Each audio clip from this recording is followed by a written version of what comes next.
সুনীল শেট্টি যেভাবে বিরক্ত হয়েছিলেন তা দেখে বোঝা যাচ্ছিল তিনি তার মেয়েকে বলছিলেন, এই দৃশ্য দেখার জন্যই কি আমাকে এখানে এনেছো? কারণ প্রথম বলেই আউট হয়ে গেছেন KL রাহুল। শ্বশুর আর স্ত্রীর সামনে লজ্জায় পড়তে হয়েছিল। কোনো রান নেই, কোনো সময় নেই, প্রথম বলেই উইকেট। বল করেছিলেন মোহাম্মদ শমি, আর সেটাতেই আউট। লখনৌ সুপার জায়ান্টসের ব্যাটিং শুরু হয়েছিল ঋষভ পান্ত দিয়ে, কিন্তু তিনি অপ্রত্যাশিতভাবে রান আউটে আউট হন।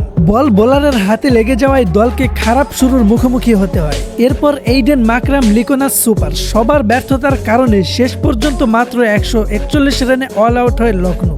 জবাবে ব্যাট করতে নেমে প্রথম বলেই KL রাহুল আউট হন।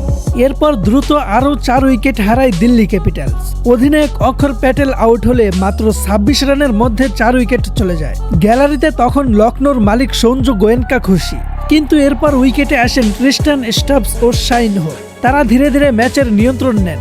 শুরুতে ছোট ছোট রান তুলে ধীরে ধীরে 6 উইকেটের বড় জয় তুলে নেয় দিল্লি ক্যাপিটালস। প্রিয় দর্শক, শেষ পর্যন্ত দিল্লি ক্যাপিটালস জয় পেলেও প্রথম বলেই আউট হওয়ার ঘটনাটা খুবই দুঃখজনক।